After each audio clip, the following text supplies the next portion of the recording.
दोस्तों, फिल्म की शुरुआत में हम राजस्थान के एक गांव की हवेली के बाहर बहुत सारे लोगों को देखते हैं। हवेली के अंदर एक पंडित मंजुलिका की आत्मा को कैद कर रहे थे। सभी घर वालों के साथ हम तब्बू को भी देखते हैं, जिसका बाल पकड़कर मंजुलिका की आत्मा उसे लेकर जा रही थी कि तभी पंडित जी मंत्र बोलकर मंजुलिका को उस कमरे के अंदर बंद कर देते हैं। सीन बदलकर 18 साल बाद दिखाया जाता है और हम रोहान को पहाड़ों के बीच पर लिफ्ट पर देखते हैं, जहाँ पर गुलाबी रंग का एक बैग होता है और दूसरी लिफ्ट में हम रीत को देखते हैं, जो रोहान को समझा रही थी कि वो बैग उसका है। जो लोग उस लिफ्ट में थे वो तो यही सोच रहे थे कि उसमें बॉम्ब है। लिफ्ट से बाहर आने के बाद रोहान रीत से फ्लर्ट करने लगता है, लेकिन रीत रोहान को बिल्कुल भी भाव नहीं देती और बस पकड़ने चली जाती है, जहाँ पर ये पता चलता है कि दोनों चंडीगढ़ ही जाने वाले हैं। उसी वक्त रोहान रीत को फोन दे रहा था, लेकिन वो फोन फेंक देती है क्योंकि उसे लग रहा था कि शायद रोहान उसका फोन नंबर मांगने के लिए उसके पास आया है। फिर दोनों एक ही बस में चंडीगढ़ के लिए निकल पड़ते हैं। रोहान रीत को अपना फोन देता है और रीत उसकी भाभी से बात करती है, जहाँ पर यह पता चलता है कि रीत की शादी होने वाली है और इसलिए वो शादी से पहले चैन की सांस लेने के लिए इन खूबसूरत पहाड़ियों के बीच आई हुई है। रीत उसकी सिबलिंग सिस्टर त्रिशा से बोलती है, जो उसे फटाफट से घर बुला रही होती है। रोहान समझ जाता है कि रीत मेडिकल स्टूडेंट है, जो कि लाइफ में कुछ हासिल करना चाहती थी, लेकिन वो अपने पिता के दबाव के कारण शादी कर रही थी, यानी कि रीत ये शादी नहीं करना चाहती। फिर बस लंच के लिए रुकने पर रोहान रीत को बताता है कि वो पतंग उड़ाने के लिए गुजरात चला गया था और पान खाने के लिए यूपी। रीत को भी वो खुद के लिए ऐसा ही कुछ करने को कहता है और फिर उसे एक म्यूजिक फेस्टिवल के साथ चलने के लिए मना लेता है। दोनों मिलकर खूब मजा करते हैं, लेकिन वापस बस पकड़ने के लिए जाने पर उन्हें ये पता चलता है कि जिस बस में वो पहले जाने वाले थे उसका एक्सीडेंट हो चुका है, जिसमें कोई भी पैसेंजर जिंदा नहीं बच पाया। इसी कारण रीत और रोहान के घर वालों को भी वो मरने की खबर पहुंच गई थी। लेकिन जब रीत घर पर कॉल करती है तो उसकी बहन तुरिशा फोन उठाती है, जो कि रीत के होने वाले पति यानी कि सागर के बाहों में रो रही होती है। नेटवर्क कमजोर होने से रीत त्रिशा की बातें सुन सकती थी, लेकिन उसकी कोई भी बात त्रिशा तक नहीं पहुंच पाती। रीत को पता चल गया था कि त्रिशा और सागर एक दूसरे से प्यार करते हैं, इसलिए अपनी बहन का प्यार बचाने के लिए वो कुछ दिन के लिए मरने का नाटक करती है और फिर कुछ दिन बिताने के लिए रीत रोहान को लेकर एक महल में जाती है, जिसको 18 साल पहले ही बंद कर दिया गया था। वहाँ उनके साथ कुछ पैरानॉर्मल एक्टिविटीज होती है, लेकिन रीत रोहान को अपने बचपन की कुछ यादों के बारे में बताने लगती है, क्योंकि रीत का बचपन यहीं पर गुजरा था। वहाँ के लोगों के मुताबिक मंजुलिका की आत्मा यहाँ पर बंद है और इसलिए उसके परिवार वाले दूसरी हवेली में रहते हैं। महल का गेट खुला था, लाइट्स ऑन थी। ये सब देखकर छोटा पंडित साइकिल लेकर वहाँ से दौड़ते भागते हवेली में ठाकुर जी के पास पहुँचता है और उन्हें ये कहता है कि कोई मंजुलिका के महल में घुस गया है। ठाकुर के साथ उनका पूरा परिवार महल में आता है, जो देखकर रीत काफी डर जाती है और वहीं पर छुप जाती है। रोहान वही सोफे पर बैठा रहता है और अब रोहान सबको बेवकूफ बनाना शुरू करता है कि उसे आत्माएं दिखाई देती है और रीत की आत्मा उसे यहाँ पर लेकर आई है। किसी को भी उस पर भरोसा नहीं हो रहा था, तो इसलिए रोहान रीत की बचपन की बातों को उन सभी के सामने बताने लग जाता है, जो थोड़ी देर पहले ही रीत ने खुद रोहान को बताई थी। रोहान की बातें सुनकर सबको यकीन होने लग गया था, लेकिन पोटलो नाम का छोटा बालक रोहान को डंडे से पिटाई करते हुए पूछता है रीत उसे आखिर इस महल में क्यों लेकर आई, जिस पर वो कहता है रीत की अंतिम इच्छा थी कि उसका श्राद्ध इसी महल में हो। अगले दिन सब महल में रीत के चौथे पर रो रहे थे। वही रीत खाना खा रही थी और रोहान के कमरे में ही रहती थी। रोहान माहौल को सही करने के लिए ठाकुर जी के पास जाता है और उनसे कहता है सागर और त्रिशा की शादी होनी चाहिए, क्योंकि यही रीत की अंतिम इच्छा थी। पंडित और उसके पंटर लोग समझ गए थे कि रोहान झूठ बोल रहा है। त्रिशा और सागर शादी के लिए तैयार हो जाते हैं। ये सब देखकर रीत काफी खुश होती है। रोहान रीत की आत्मा से बात करने का फायदा उठाकर एक लड़की से चिपक लेता है, जहाँ रीत को जलन होती है। सागर और त्रिशा भी अपने प्यार की सच्चाई बताने के लिए रीत की आत्मा के पास आते हैं, तो रोहान उन्हें समझा देता है कि उनकी प्यार के बारे में रीत को पहले से ही पता है।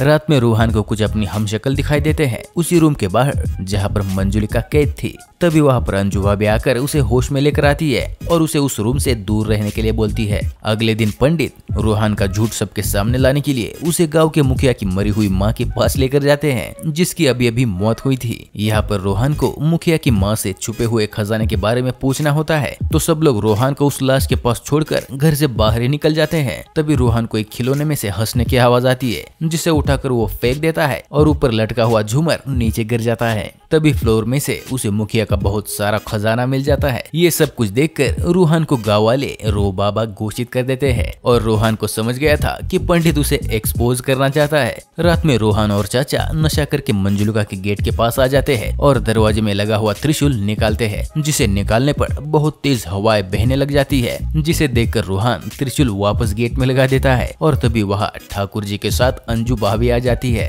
जो उन्हें मंजुलिका की सच्चाई बताती है। तो सीन पास्ट में जाता है। वो कहती है कि उनके पिता को बंगाल से ठाकुर साहब के हिसाब किताब को देखने के लिए बुलाया गया था और वो अपनी जुड़वा बहन मंजुलिका के साथ यहाँ आई थी। उनके पिता को गानों का काफी शौक था और वो अपनी दोनों बेटियां अंजुलिका और मंजुलिका को नृत्य सिखाया करते थे। अंजुलिका सभी चीजों में आगे थी, इसलिए उनके पिता का सारा प्यार उसको ही मिलता था, जिससे मंजुलिका को काफी जलन होती थी और बाद में वही जलन नफरत में बदल गई और वो काला जादू सीखने लग गई, जिसके लिए मंजुलिका को उसके पिता से डांट भी पड़ती थी। दोनों बड़ी हुई और मंजुलिका को ठाकुर जी के बेटे कुंवर जी से प्यार हो गया, लेकिन कुंवर जी ने शादी अंजुलिका से करी। इस बात से गुस्सा होकर मंजुलिका अपनी बहन पर काला जादू करने लग गई। जहाँ पर उसे रोकने के लिए उसके पिता उसके पीछे गए, लेकिन मंजुलिका ने उन्हें भी मार दिया और वापस महल में आकर उसने अपनी बहन के साथ कुंवर जी पर भी हमला कर दिया। लेकिन अंजुलिका ने चाकू मारकर मंजुलिका की जान ले ली। मरने के बाद मंजुलिका ने उसका पीछा नहीं छोड़ा और एक दिन उसने कुंवर जी को बालकनी से धक्का देकर जीवन भर के लिए पैरालाइज कर दिया। फिर जिस बाबा को हमने शुरुआत में देखा था, उन्हें बुलाकर उन लोगों ने मंजुलिका को उसी हवेली में कैद कर दिया था। सीन कट होकर प्रेजेंट में आता है और रोहान समझ जाता है कि इस रूम से दूर ही रहना बेहतर होगा। फिर जब रात के टाइम पर रीत और रोहान दाल बाटी चूरमा खाकर घर आ रहे थे, तो पंडित उन्हें देख लेता है और वो अपनी पूरी टीम के साथ वहाँ पर आता है और ठाकुर जी से कहता है रीत घर में ही छुपी है, यानी कि वो अभी भी जिंदा है।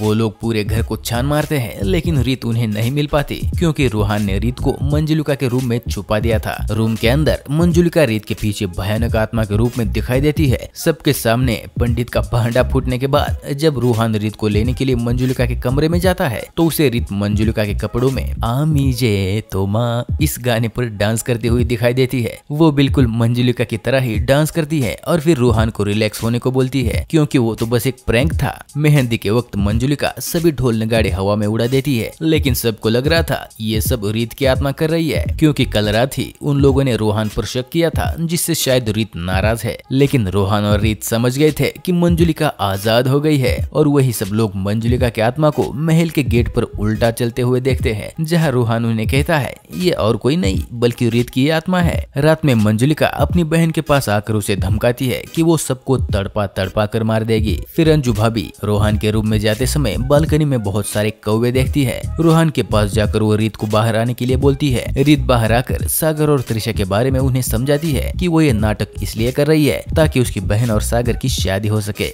अगले दिन मंजुलिका की आत्मा से बचने के लिए तीनों बाबा के पास चले जाते हैं। वो कहता है 18 साल से आत्मा यहाँ पर कैद है, इसलिए और ज्यादा ताकतवर हो गई है, लेकिन नए चांद से पहले वो उसे कैद नहीं कर सकते, इसलिए उन्हें अमावस्या का इंतजार करना पड़ेगा, जो कि 3 दिन बाद है। घर आने के बाद रूहान और अंजू भाभी देखते हैं कि आत्मा पोटली को हवा में झुला रही है। फिर बाबा अपने लोगों के साथ जा रहा था, तभी मंजुलिका उसका रास्ता रोक लेती है और बाबा के सारे चेलों को मार देती है। बाबा ये सब देखकर दुम दबाकर वहाँ से भाग लेता है। दूसरी तरफ रूहान छोटे पंडित और टीम को देख लेता है। एक पंडितायन दीवार पर चल रही है। रूहान समझ जाता है कि मेहंदी के दिन जिसको उसने दीवार पर चलते हुए देखा था वो मंजुलिका नहीं बल्कि पंडितायन ही थी। रूहान पंडित को थप्पड़ मारकर वहाँ से निकल जाता है, लेकिन तभी उनके पास असली वाली मंजुलिका आ जाती है और सबको धो डालती है। बेचारी पंडितायन बेहोश हो पड़ी थी और दोनों पंडित रूहान से टकरा जाते हैं और कहते हैं असली मंजुलिका आ गई है। लेकिन रूहान उनकी बातें मजाक समझकर वहाँ मंजुलिका के पास चला जाता है, क्योंकि उसे लग रहा था कि शायद पंडितायन फिर से उसे उल्लू बना रही है। वो उसे उल्टे पैर करने को बोलता है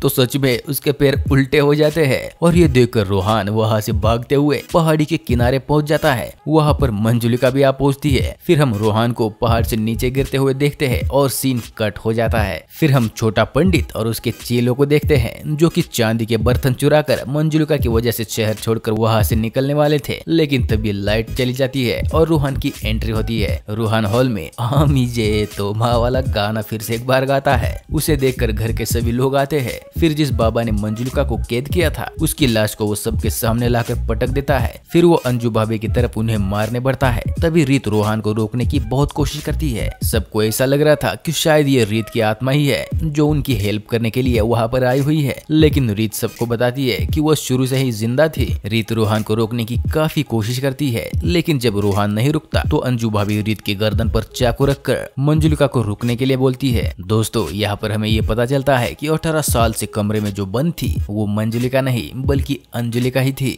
जब मंजुलिका ने अपने पिता को मारा था तब उसी काले जादू से उसने अपने आप को अंजुलिका से बदल दिया था। फिर मंजुलिका अंजुलिका की जगह सो गई थी और फिर असली अंजुलिका से हमला करवाया और उसे मार दिया था। फिर जब ये बात कुंवर जी को पता चलती है कि उनकी पत्नी अंजुलिका नहीं बल्कि मंजुलिका है तो उसने उन्हें भी धक्का देकर पैरालाइज करवा दिया। कुंवर जी के साथ साथ उसने घर के बाकी लोगों को भी मारा था और सारे इल्जाम अपनी बहन पर डाल दिए थे। जब अंजुलिका आजाद हुई थी तब वो मंजुलिका को मारने गई थी, लेकिन मंजुलिका ने उसे कहा कि अगर उसने उसे मार दिया तो वो घर वालों को सच्चाई कैसे बताएगी और कोई भी उसकी बातों पर यकीन नहीं करने वाला कि 18 साल पहले उसे जिस रूम में कैद करके रखा था वो मंजुलिका नहीं थी बल्कि अंजुलिका थी। फिर हमें दिखाया जाता है कि रूहान पहाड़ से नीचे गिरने वाला था कि तभी अंजुलिका ने उसे बचा लिया था और रीत के साथ यहाँ से जाने के लिए बोला था। ये सुनकर रूहान भी समझ गया था कि वही असली अंजू भाभी है जो कि मर चुकी है। दूसरी तरफ घर में दो बहनों के बीच लड़ाई शुरू हो गई थी और अंजुलिका की आत्मा मंजुलिका को उसी कमरे में कैद कर देती है जिसमें वो 18 सालों पहले कैद हुई थी।